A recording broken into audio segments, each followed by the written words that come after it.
Hello friends, അപ്പോൾ എല്ലാവർക്കും നമ്മുടെ പുതിയൊരു വീഡിയോയിലേക്ക് സ്വാഗതം. അപ്പോൾ ഇന്നത്തെ നമ്മുടെ വീഡിയോ എന്താണെന്ന് വെച്ചാൽ ചെറിയൊരു വ്ളോഗാണ് കേട്ടോ. നമ്മൾ കഴിഞ്ഞ ഞായറാഴ്ച നമ്മളെല്ലാവരും കൂടിയിട്ട് കോഴിക്കോട് പോയിട്ടുണ്ടായിരുന്നേ. അപ്പോൾ പെട്ടെന്ന് എടുത്തൊരു തീരുമാനമായിരുന്നു കേട്ടോ കോഴിക്കോട് പോകാമെന്നുള്ളത്. അതുകൊണ്ട് ഞാൻ എൻ്റെ വീട്ടിലായിരുന്നു. അപ്പോൾ അവരെല്ലാവരും വന്ന് പിന്നെ ചാലക്കുടി എന്നെയും കൂടി പിക്ക് ചെയ്തിട്ടാണ് കേട്ടോ പോയിട്ടുണ്ടായിരുന്നത്. അപ്പോൾ ഒരു 3:30 ആയപ്പോഴേക്കും നമ്മൾ ഇറങ്ങിയിട്ടുണ്ടായിരുന്നു കേട്ടോ. ആ സമയത്തൊക്കെ അച്ഛൻ ചെറുതായിട്ട് ഉറങ്ങാറുണ്ട്. അപ്പോൾ അവന് നല്ല രീതിയിൽ ഉറക്കം വരുന്നുണ്ടായിരുന്നു കേട്ടോ. എന്നാലും അവൻ ഉറങ്ങിയിട്ടുണ്ടായിരുന്നില്ല. അവൻ ആദ്യമായിട്ടാണ് കോഴിക്കോട് പോകണം. അതിൻ്റെ ഭയങ്കര എക്സൈറ്റ്മെൻറ്റിലായിരുന്നു കേട്ടോ അവൻ. അത് കഴിഞ്ഞ് കുറച്ച് കഴിഞ്ഞപ്പോഴേക്കും നമ്മൾ ചായ കുടിക്കാൻ വേണ്ടി കയറി. അങ്ങനെ നമ്മൾ ഭക്ഷണമൊക്കെ കഴിച്ച് ചായയൊക്കെ കുടിച്ചിട്ട് പിന്നെ നമ്മൾ പോകുന്നത് കേട്ടോ. അപ്പോൾ അച്ചു ഒരു ചാലക്കുടി ഇവിടെ തൃശ്ശൂരൊക്കെ എത്തിയപ്പോഴേക്കും അവൻ്റെ വിചാരം കോഴിക്കോട് എത്തിയെന്നാണ് കേട്ടോ. അപ്പോൾ അവൻ അമ്മച്ചൻ്റെ വീടെത്തി എന്ന് വെച്ച് ഭയങ്കര അന്വേഷണമായിരുന്നു കേട്ടോ. അത് കഴിഞ്ഞ് പിന്നെ ആളങ്ങ് നല്ല രീതിയിൽ അങ്ങ് ഉറങ്ങിപ്പോയിട്ടോ. അത് കഴിഞ്ഞ് പിന്നെ നമ്മളൊരു കൊപ്പൊക്കെ എത്തിയപ്പോഴേക്കും നല്ല രീതിയിൽ ബ്ലോക്ക് ഉണ്ടായിരുന്നു കേട്ടോ. നമ്മൾ ശരിക്കും കോഴിക്കോട് പോകുമ്പോൾ നമ്മൾ 3 പീടിക വഴിയാണ് കേട്ടോ പോകാറുള്ളത്. അപ്പോൾ ഞാൻ ചാലക്കുടിയിൽ നിന്ന് തന്നെ എടുക്കേണ്ട കാരണം നമ്മളിപ്പോൾ പോയത് തൃശ്ശൂർ വഴിയാണ് കേട്ടോ. അതുകൊണ്ടാണോ എന്ന് എനിക്കറിയില്ല. നല്ല രീതിയിൽ തന്നെ നമ്മൾ ലേറ്റ് ആയിട്ടുണ്ടായിരുന്നു കേട്ടോ വീടെത്താനായിട്ട്. 3 പീടിക ആ റൂട്ട് പോകുമ്പോൾ നമ്മളൊരു 4 മണിക്കൂർ കൊണ്ടൊക്കെ നമ്മൾ വീടെത്താറുണ്ട് കേട്ടോ. നമ്മൾ ശരിക്കും ഇപ്പോൾ ഒരു 5 മണിക്കൂർ കഴിഞ്ഞ് നമ്മൾ വീട്ടിലൊക്കെ എത്തിപ്പോഴേക്കും കേട്ടോ. നല്ല രീതിയിൽ നമുക്ക് വണ്ടിയിലിരുന്ന് അങ്ങ് ബോറടിച്ചിട്ടുണ്ടായിരുന്നേ. ഈ ഇലക്ഷൻ നടക്കുന്ന കാരണം പാർട്ടി സമ്മേളനങ്ങളും കാര്യങ്ങളും ഉണ്ടായിരുന്നു. അപ്പോൾ നമുക്ക് ചെറിയ ചെറിയ ബ്ലോക്കുകളൊക്കെ കിട്ടിയിട്ടുണ്ടായിരുന്നു കേട്ടോ. അങ്ങനെ ശരിക്കും നമ്മൾ പെട്ടുപോയത് കൊപ്പത്തിപ്പോഴാണ് കേട്ടോ. കൊപ്പത്ത് നല്ല ബ്ലോക്ക് തന്നെ കിട്ടിയിട്ട് നമ്മളൊരു 3/4 മണിക്കൂറോളം ബ്ലോക്കിൽ പെട്ടിട്ടുണ്ടായിരുന്നു കേട്ടോ. അപ്പോൾ കുഞ്ഞിനൊക്കെ ശരിക്കും അങ്ങ് ബോറടിച്ചിട്ട് വേണ്ടിയിരുന്നില്ല. അവൻ ഉറങ്ങിയിട്ടുണ്ടായിരുന്നില്ല കേട്ടോ. അതുകൊണ്ട് അവന് നല്ല രീതിയിൽ തന്നെ ബോറടിച്ചു കേട്ടോ. അങ്ങനെ പിന്നെ വണ്ടിയിലൊക്കെ ഇരുന്ന് ആകെ അവശതയായി. അങ്ങനെ കുറേ കഴിഞ്ഞ് നമ്മൾ അവസാനം നമ്മുടെ കോഴിക്കോട് വീടെത്തിയിട്ട് അപ്പോൾ നമ്മളെ കാത്തിട്ട് അവർ ഉമ്മറത്ത് തന്നെ ഉണ്ടായിരുന്നു കേട്ടോ. അച്ഛനും അതൂട്ടനും ഒക്കെ ഉണ്ടായിരുന്നു. അപ്പോൾ യാമി ചെറുതായിട്ടൊന്ന് ഉറങ്ങിപ്പോയിട്ട് അപ്പോൾ ഞങ്ങൾ എത്തിയെന്ന് പറഞ്ഞപ്പോൾ യാമി ചാടി ഓടി വന്നു കേട്ടോ. അങ്ങനെ ആദ്യമായിട്ട് അച്ഛൻ കോഴിക്കോട് വീടെത്തിയിട്ടാ. അപ്പോൾ ഇവർ വീഡിയോ കോളൊക്കെ എപ്പോഴും വീഡിയോ കോൾ ചെയ്യുമ്പോൾ കൊതിച്ചിരിക്കുന്ന ഒരു സാധനമാണ് കേട്ടോ ഈ ജീപ്പ്. ഇതിലൊന്ന് കാരണം ഭയങ്കര ഇഷ്ടമാണ്. അപ്പോൾ വീട് എത്തിയപ്പോഴേക്കും അച്ഛനും കുഞ്ഞും അതിൽ കയറിയിരുന്നു കേട്ടോ. അപ്പോൾ യാമിയുടെ അച്ഛൻ്റെ വക ഗിഫ്റ്റൊക്കെ ഉണ്ടായിരുന്നു. നല്ല കിളിക്കം പാസറുണ്ടായിരുന്നു കേട്ടോ. അതൊക്കെ വെച്ച് ഇങ്ങനെ ചവിട്ടി കളിച്ച് എനിക്ക് കാണിച്ചു തരായിരുന്നു കേട്ടോ. അവൾ ഒരുപാട് ഹാപ്പി ആയിട്ട് ഞങ്ങളൊക്കെ കണ്ടപ്പോൾ. അങ്ങനെ കുഞ്ഞു അച്ഛവിടെ നല്ല കളിയിലായിരുന്നു കേട്ടോ. അവർ ഈ ജീപ്പിന് വേണ്ടി ഭയങ്കര വെയിറ്റിംഗ് ആയിരുന്നു. അതുകൊണ്ട് അവർ ഭയങ്കര ഹാപ്പി ആയിരുന്നു. അങ്ങനെ ഡ്രസ്സൊക്കെ മാറി കഴിഞ്ഞ് ആ പിള്ളേർ സമയം പോണതൊന്നും അറിയില്ല. അവർക്ക് ഉറക്കമൊന്നും വരുന്നില്ല. അവർ ഭയങ്കര കളിയിലായിരുന്നു കേട്ടോ. എല്ലാവരും ഭയങ്കര കളിയിലായിരുന്നു കേട്ടോ. അങ്ങനെ പിന്നെ കുറേയൊക്കെ കഴിഞ്ഞപ്പോഴേക്കും എല്ലാവരും പിടിച്ച് വലിച്ച് കൊണ്ടുപോയി കെടുത്തി ഉറക്കിയതാണ് കേട്ടോ. രാവിലെ എണീറ്റപ്പോഴേക്കും അച്ഛനും കുഞ്ഞും വണ്ടിയുമുണ്ടായിരുന്നേ. അപ്പം ഞാനിങ്ങനെ അമ്മയുടെ പൂക്കളൊക്കെ കണ്ട് ഇങ്ങനെ ആസ്വദിച്ച് നടക്കായിരുന്നു കേട്ടോ. അമ്മയുടെ കയ്യിൽ ഒരുപാട് അടിയനിയം ഉണ്ട് കേട്ടോ. അപ്പോൾ എനിക്ക് ഈ അടിയനിയം ഭയങ്കര ഇഷ്ടമായി. പിന്നെ നിത്യകല്യാണി ഒക്കെ ഇങ്ങനെ പൂത്ത് ഇങ്ങനെ നിൽക്കുകയാണ് കേട്ടോ. നല്ല ഭംഗിയുണ്ട് കാണാനായിട്ടോ. അപ്പോൾ ഈ ലെയറായിട്ടുള്ള ഈ അടിയനിയം എനിക്ക് ഒരുപാട് ഇഷ്ടമായി. നല്ല ഭംഗിയുണ്ട് കേട്ടോ നേരിട്ട് കാണാനായിട്ട്. അങ്ങനെ അടിയനിയത്തിൻ്റെ സൗന്ദര്യം ആസ്വദിച്ച് ഇങ്ങനെ നടക്കായിരുന്നു കേട്ടോ. അടിയനിയം മാത്രമല്ല കേട്ടോ, അമ്മേൻ്റെ കയ്യിൽ ഓർക്കിഡും നിങ്ങൾ കാണാറുണ്ടല്ലോ ഞങ്ങളുടെ വീഡിയോസിൽ. പ്രത്യേകിച്ച് ഞാൻ പറയേണ്ട ആവശ്യമില്ലല്ലോ. അപ്പോൾ ആരും കൊതിച്ച് പോകുന്ന ഒരു പൂന്തോട്ടം തന്നെയാണ് കേട്ടോ അമ്മയുടെ. അങ്ങനെ അതൊക്കെ ഇങ്ങനെ കണ്ടിങ്ങനെ നടക്കായിരുന്നു കേട്ടോ. അപ്പോൾ നമ്മുടെ താമര ഉണ്ടായിരുന്നേ. അപ്പോൾ താമര ശരിക്കും വിരിഞ്ഞിട്ടില്ല, അങ്ങനെ നിൽക്കുന്നുണ്ട് കേട്ടോ. അപ്പോൾ ഒരു ചെറിയ താമരയും കൂടി ഉണ്ടായിരുന്നു. പിന്നെ അമ്പലം ഉണ്ടായിരുന്നു. അങ്ങനെ ഇങ്ങനെ താമരകളെല്ലാവരും ഉണ്ട്.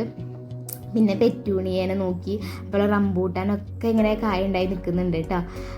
അങ്ങനെ പിള്ളേരുകളൊക്കെ തകൃതിയായിട്ട് ഇങ്ങനെ കളിച്ചുകൊണ്ടിരിക്കുക. അവരിങ്ങനെ ജീപ്പിൽ നിന്നൊന്നും ഇറങ്ങാണ്ട്. അത് കഴിഞ്ഞ് കുറച്ച് കഴിഞ്ഞപ്പോഴേക്കും യാമിമോൾ എണീറ്റു. അപ്പോൾ യാമിയും അച്ചുവിനെ അങ്ങനെ സ്നേഹിക്കാൻ. അച്ചു ഭയങ്കരമായിട്ട് ഇങ്ങനെ നമ്മളെ എന്താ പറയുക സ്നേഹിച്ച് കൊല്ലും, നമ്മളെ വെറുപ്പിക്കും സ്നേഹിച്ച്. അങ്ങനത്തെ സ്നേഹിക്കലാണ് കേട്ടോ അച്ഛൻ്റെ. അങ്ങനെ അവരിങ്ങനെ സൈക്കിൾ ഓടിച്ച് ഇങ്ങനെ കളിക്കായിരുന്നു കേട്ടോ. അതൊക്കെ കണ്ടപ്പോൾ എനിക്ക് ഭയങ്കര സന്തോഷമായേ. ഒരുപാട് മിസ് ചെയ്യുന്നുണ്ട് യാമീനൊക്കെ. അങ്ങനെ അച്ചുവും യാമിയും എല്ലാവരും കളിക്കുകയാണ് കേട്ടോ. എങ്ങനെയാ കളിക്കണ്ടേ എന്താ കളിക്കണ്ടേന്ന് പിള്ളേർക്ക് യാതൊരു തെത്തുപിടുത്തില്ല കേട്ടോ. അപ്പം അച്ഛങ്ങനെ യാമീനെ ഇങ്ങനെയാണ് കേട്ടോ. യാമീനെ ഇങ്ങനെ സ്നേഹിക്കും. അപ്പോൾ യാമിയുടെ കയ്യിൽ നിന്ന് എന്തെങ്കിലും കിട്ടും. അങ്ങനെയൊക്കെയാണ് ഇവരുടെ അടി തുടങ്ങുക കേട്ടോ. അപ്പോൾ യാമീനെ ഇങ്ങനെ മാക്സിമം ഉപദ്രവിച്ച് സ്നേഹിച്ചോണ്ടിരിക്കുകയാണ് കേട്ടോ. യാമിക്ക് ദേഷ്യം വരുന്നില്ല. യാമി മുമ്പോയ്ക്കുന്നതനുസരിച്ച് തുടച്ച് കളയും കേട്ടോ. അങ്ങനെ അവരുടെ കുറുമ്പുകളും അങ്ങനെ തല്ലൊന്നും കൂടിയില്ല കേട്ടോ. അവർ ഭയങ്കര ഹാപ്പി ആയിരുന്നു. ഒരുപാട് ഹാപ്പി ആയിരുന്നു പിള്ളേരൊക്കെ കേട്ടോ. അപ്പോൾ യാമി ഇങ്ങനെ എന്നോട് ഓരോ വിശേഷങ്ങളൊക്കെ പറയായിരുന്നു കേട്ടോ. അമ്മയുടെ കൈമേത്തെ മൈലാഞ്ചി കണ്ടോ വല്യമ്മ എന്നൊക്കെ പറഞ്ഞിട്ട് ഇടയ്ക്കിടയ്ക്ക് ഇങ്ങനെ ഒരു വല്യമ്മ എന്ന് വിളിച്ചിട്ട് വരും. അത് കേൾക്കുമ്പോൾ എനിക്ക് ഭയങ്കര സന്തോഷമാണ് കേട്ടോ. അങ്ങനെ ഇപ്പോൾ ശരിക്കും ഇപ്പോൾ വോയിസ് പറയുമ്പോൾ എനിക്ക് ഒരുപാട് വിഷമം വരുന്നു. എനിക്ക് കരച്ചിൽ വരും. ഞാൻ ഭയങ്കര ഇമോഷണലി ഭയങ്കര വീക്കാണ് കേട്ടോ. അപ്പോൾ എനിക്ക് പെട്ടെന്ന് ഇങ്ങനെ കരച്ചിൽ വരും. അപ്പോൾ ഈ വീഡിയോ ഇപ്പോൾ വോയിസ് ഓവർ എഡിറ്റൊക്കെ ചെയ്യുമ്പോൾ എനിക്ക് ഒരുപാട് വിഷമം വരുന്നുണ്ട്. അങ്ങനെ അത് കഴിഞ്ഞ് പിന്നെ അച്ഛൻ രാവിലെ തന്നെ പറമ്പിലൊക്കെ പോയിട്ട് ഞങ്ങൾക്ക് കൊണ്ടുപോകാനായിട്ടുള്ള പച്ചക്കറികളൊക്കെ പറിച്ചിട്ട് വന്നിട്ട് ഒരു ചാക്ക് പച്ചക്കറി അച്ഛൻ പറിച്ചിട്ട് വന്നിട്ടുണ്ടായിരുന്നത്. ഒരുപാട് വെണ്ടയ്ക്കും പിന്നെ പച്ചമുളക് പിന്നെ കുക്കുംബർ പിന്നെ വെള്ളരി ഉണ്ടായിരുന്നു കേട്ടോ, വെള്ളരി ഉണ്ടായിരുന്നേ. അങ്ങനെ പിന്നെ അച്ഛൻ പറഞ്ഞു വെണ്ടയ്ക്കൊക്കെ നല്ല വലിയ വെണ്ടയ്ക്കായിരുന്നു കേട്ടോ. അപ്പം അച്ഛൻ പറഞ്ഞു ഞങ്ങളോട് വെണ്ടയ്ക്ക് കഴുകിയിട്ട് നിങ്ങൾ അതിൻ്റെ തലയും വാലും മുറിച്ചിട്ടേ എടുത്തേക്കല്ലേ പെട്ടെന്ന് മൂത്ത് പോകുമെന്ന് പറഞ്ഞു. അപ്പം ഞാനും ആരും വന്നാൽ നമുക്കിരുന്ന് വെണ്ടയ്ക്കൊക്കെ നന്നാക്കാന്ന് വെച്ച് ഞങ്ങൾ വന്ന് വെണ്ടയ്ക്കൊക്കെ വാരി നന്നായിട്ട് കഴുകിയിട്ട് പിന്നെ അതിൻ്റെ തലയും വാലും മുറിച്ച് വെച്ചെടുത്തു കേട്ടോ. അങ്ങനെ ഞങ്ങൾ രണ്ടുപേരും കൂടിയിട്ട് വെണ്ടയ്ക്കിരുന്ന് ശരിയാക്കാൻ കേട്ടോ. കഴുകി വെച്ച വെണ്ടയ്ക്കൊക്കെ വെള്ളമൊക്കെ വന്നിട്ടുണ്ട് കേട്ടോ. അപ്പം ഞങ്ങളിരുന്ന് നന്നാക്കണം. അപ്പം അമ്മയുണ്ട് അടുക്കളയിൽ. അങ്ങനെ ഞങ്ങൾ രണ്ടുപേരും ഇരുന്ന് വർത്താനം പറയാണ് കേട്ടോ. അങ്ങനെ വർത്താനം പറഞ്ഞ് അപ്പം അമ്മയോട് ചോദിക്കുകയാണ് കേട്ടോ ഇങ്ങനെ മതിയോ അമ്മയെന്നൊക്കെ ചോദിക്കുകയാണ് ഞങ്ങൾ ഇരുന്നിട്ട്. അങ്ങനെ ഞങ്ങൾ രണ്ടുപേരും ഇരുന്ന് ഞങ്ങൾക്ക് എന്തോരം വർത്താനം പറയാണ്ടോന്ന് അറിയില്ല, അത്രമാത്രം ഞങ്ങൾക്ക് വർത്താനം പറയാണ്ടാവും കേട്ടോ. പിന്നെ ഇപ്പം ഇത്ര ദിവസം കാണാണ്ടിരുന്ന പിന്നെ പറയണ്ടല്ലോ, അപ്പോൾ ഒരുപാട് വിശേഷങ്ങളൊക്കെ പറയാനുണ്ടായിരുന്നു കേട്ടോ.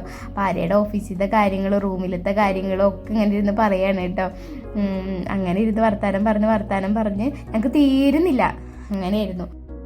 അങ്ങനെ പിന്നെ നമ്മൾ ഉച്ചയ്ക്കായപ്പോഴേക്കും ഫുഡ് കഴിച്ചിട്ട് അപ്പോൾ ഫുഡ് ചിക്കൻ ബിരിയാണി ആയിരുന്നു. അപ്പോൾ ലഗൂൺ ചിക്കൻ ആയിരുന്നു കേട്ടോ. അപ്പോൾ ഞാൻ ആദ്യമായിട്ടാണ് ലഗൂൺ ചിക്കൻ കഴിക്കുന്നത്. നല്ല ടേസ്റ്റ് ഉണ്ടായിരുന്നു കേട്ടോ. പക്ഷെ എനിക്ക് ഏറ്റവും ഫേവറേറ്റ് ആയത് അമ്മേൻ്റെ ചിക്കൻ പൊരിച്ചതാണ് കേട്ടോ. അപ്പോൾ നല്ല ക്രിസ്പി ആയിരുന്നു. പിന്നെ നന്നായിട്ട് കറിവേപ്പിലൊക്കെ ഇട്ടുകൊണ്ട് കറിവേപ്പിലയുടെ ഫ്ലേവറൊക്കെ ഇങ്ങനെ നിൽക്കണ കാരണം ആ ചിക്കൻ പൊരിച്ചത് ഭയങ്കര ടേസ്റ്റ് ആയിരുന്നു കേട്ടോ.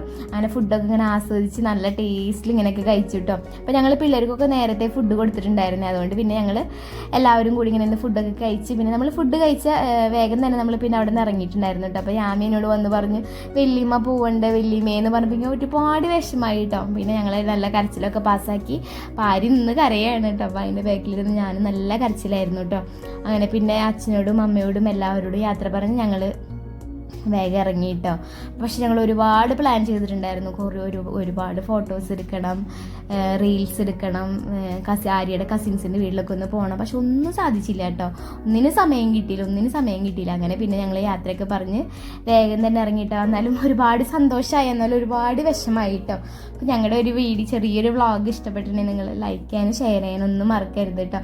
നിങ്ങളുടെ സപ്പോർട്ട് എപ്പോഴും കൂടി ഉണ്ടാവണം കേട്ടോ. അപ്പോൾ അത്രയ്ക്കുള്ളൂ. ചാച്ചാ, ബൈ ബൈ.